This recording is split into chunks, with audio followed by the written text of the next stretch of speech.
सुमुखाय नमः। ॐ गणाधीशाय नमः।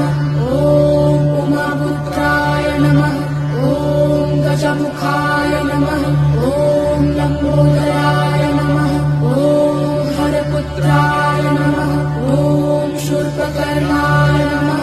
ॐ वक्रतुण्डाय नमः। ॐ गृहाग्रजाय नमः। ॐ एकदन्ताय नमः।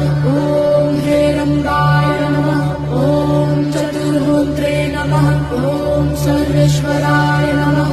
ॐ विकटाय नमः। ॐ हेमतुण्डाय नमः। ॐ विनायकाय नमः।